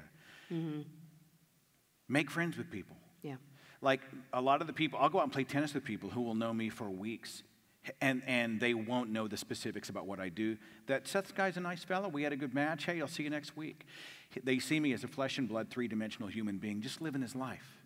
And you just living your loud and proud life, being happy, doing your thing, pursuing your passions. And then when it comes up organically in conversation, you're an atheist, and you have a chance to have that conversation, and they can't put you in their little box and reject you as a label.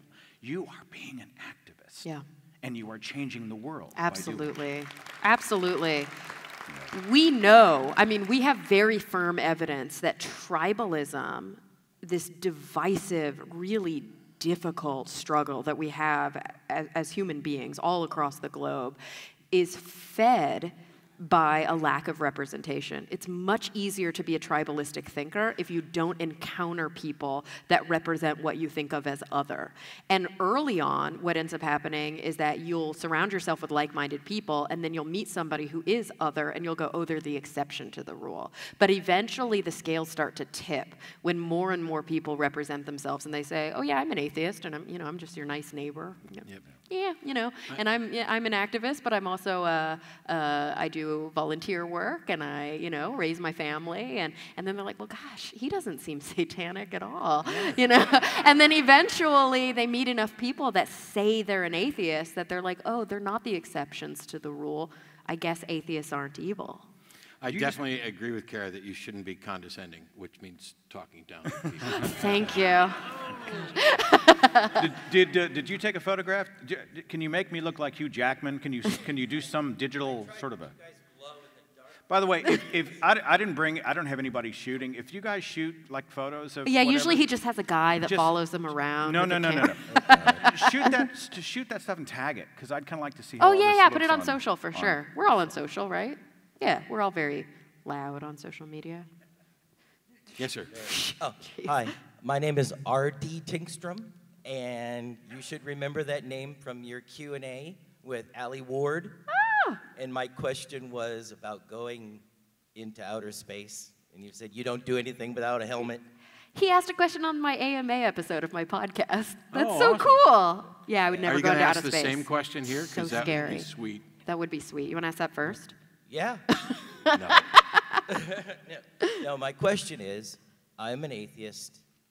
My entire family left the Catholic Church, but they're all still believers of Protestant Christianity, and they've all disowned me, so I'm like, I have no idea what to do to bring them back in. We'll take you.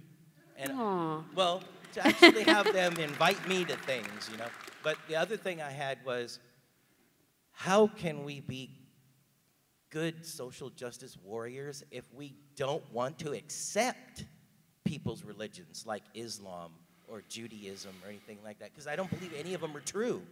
Yeah, I take a different tack on that than a lot of my atheist friends. I do accept that religion exists. I don't necessarily think the world would be better if we just wiped away all religion. I don't necessarily think everybody should be an atheist. I have no interest in evangelizing and converting people. I have a lot of friends, and I'm sure these guys are going to have slightly different, if not, really different, dramatically different opinions from me. Because I think that there are plenty of people who are religious without being fundamentalist.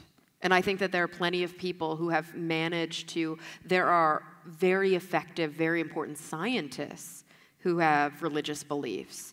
And I don't think that they necessarily are in conflict. I think they can be. And I think the further you go on the fundamentalist kind of spectrum, the more dangerous things get. So I have a very different view of how we can be good social justice warriors if we're not going to accept religion, because I actually readily accept that that's a dimension of many people's lives. And I don't think that they are less than for it, and I don't think that they are even necessarily, wrong is a hard one, but necessarily in a worse place I mean, I personally disagree with them the same way that I personally disagree with somebody who eats seafood. I think it's disgusting. I don't understand why they would ever do it. You know, but it doesn't affect me necessarily. I will pray for you. Yeah. But the minute that it starts to encroach on my rights, that's when I start to get really upset. And I think How do we get religion out of our politics? Because they got to say, I love God in order to get elected. I It's a think big problem. That starts at, didn't that start with us, though? I mean, doesn't it start at the grassroots? Yeah. Like, they started an atheist political party years ago, and it just died on the vine. Of course. Because they had put the cart well before the horse. The culture hadn't changed, and yet they decided they were going to go and have these atheist politicians or pro-science, you know, rationalist politicians. I think we're back to changing minds one mind at a time. I have a question about your question. Are you asking how to get your family to accept you? Your Catholic or the God-believing family who has cast you off? Yeah. How do I get them back? Mm. You know? Oh, gosh. I don't, honestly, I think you've taken a burden upon yourself that should not be yours to carry. I understand the hurt that you feel. You know, with my own mother and father, we don't really speak, right? And I have to, and Natalie reminds me, that they put you in this position. What it is someone saying, think like me, believe like me, validate me, or I will not accept you. Or I will be such a pain in the ass that you will wish that there was a hell, or you know, you'll think there is a hell and you're in it. You are trying to live a life, an honest life on your terms. And when other people, these 8 or whatever other people, have left you, you did not leave them, they left you, and you're going to have to relieve yourself. I'm not saying it's not going to be painful, but it's not your fault that they left, and it's not your responsibility to bring them back or to bend or change so that they'll accept you. Acceptance shouldn't work like that. That's not a healthy definition of love. Yeah. And I think the narrative in my life that I've had only marginal success with most of my family is, you don't have to agree with me, you don't even have to like what I do. You just have to respect boundaries and respect the fact that my life is mine to live. And I would love to be able to agree to disagree on this subject if we can live around it and embrace all the other wonderful things that we have. I want that with all my heart. And I would communicate to them, if you're nervous verbally, do it in a letter, do it in an email, take your time, word it the way you want. Be generous, use the word I a lot. Don't say, you've done this to me, you think that. I feel this way, I'm on a journey, I'm like this, my life is good, I want you to know that. And give them the opportunity to meet you at that halfway point. But if they just won't go there, and if the emotional blackmail will not go away, you're going to have to be reminded that this is not on you, my friend. It's not on them. And I would wager that everybody in this room has your back, right? Yeah. Oh, yeah. What are you trying to make me cry? And thanks. I hate to hold up the line, but I do kind of want to continue on the point when you asked about how do we do social justice?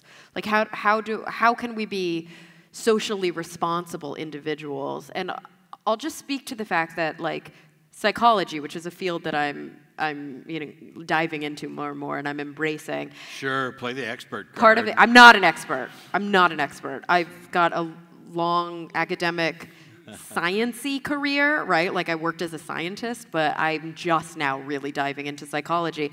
And one of the things that's important in order to be licensed and to maintain your license once you get there is that you have to abide by the ethics code. And the ethics code for psychologists is very progressive. You cannot turn away a client because you disagree with them. And fundamental to being a psychologist is something called, for almost every orientation, unconditional positive regard.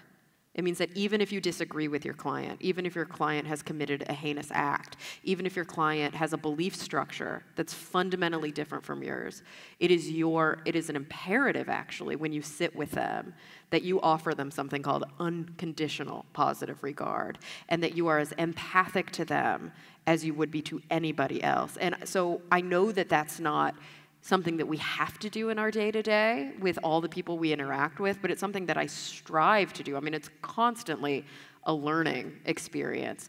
And that's really where my kind of social justice view has been informed, is that I don't necessarily agree with religious people, but I respect them. And I don't think that just because they are living their lives in a religious way, that they are somehow less than. That's really where it comes from. You respect them as human beings, but it doesn't mean you respect the ideas they hold. Absolutely not. Yeah, Yeah, and so that's two very different things. Yeah, so this is, you know, when I joked earlier that my view was dramatically different. It's only dramatically different on one point, and that is when it comes to anything, it doesn't have to be a social justice issue, anything that we're working towards in that venue. I don't care what your other beliefs are. You're either on the same page with what we're doing or you're not.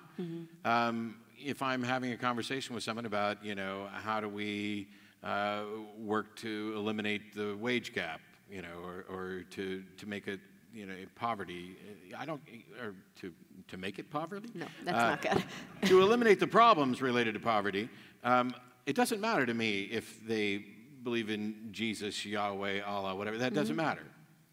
The part that I disagree with is that whether or not I think the world would be better off if everybody was an atheist. Now, if you wave a magic wand and get rid of religion and make everybody an atheist, I don't think you've made the world any better. You might have made it a little more correct, and you might have reduced some harm. But I want people to give up religion for good reasons, and I want to it's going to be a process where people view their identity and their beliefs about morality through the lens of the religion that they are part of.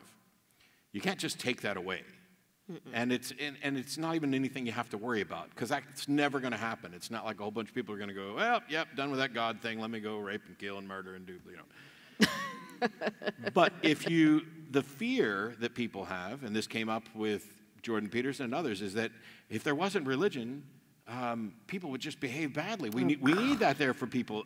No, you replace it with secular humanism. You give people the tools, and you expose what religions have done to poison the way we think about things. We need to have better conversations about death and dying, because religions have poisoned the world with this notion that there probably is an afterlife. And that's one way to ease someone's guilt and sorrow and loss at losing someone. But it's not necessarily the best way. If instead we taught people that death is an unavoidable conclusion of being alive, then that gets you to recognize that so far as we know, we have exactly one life to live. And it's in our best interest to make that the best life we can, and to respect and value people when they're here, and that because you don't know that you're going to get an afterlife to deal with it. That would make the world better, and it would ease a lot of grief. You're not going to fix everything, but if the goal is for me, the goal for skepticism is not to be right as much as it is to avoid being wrong. And so if you have an unfalsifiable claim, there can be, by definition, no justification to believe that it's true. It's unfalsifiable. It's an untenable position. There's no way to show you could be wrong, and therefore you cannot believe that it's true. And if religions are running around making unfalsifiable claims, then by definition, people used to say skepticism has nothing to say about religion because it's an untestable claim. Well, that's bullshit, because what skepticism has to say about untestable claims is that by definition, you cannot have evidentiary warrant to believe them. Doesn't mean that your belief is wrong. It means that your reason for believing is wrong, because you can't have a good reason to believe an untestable claim.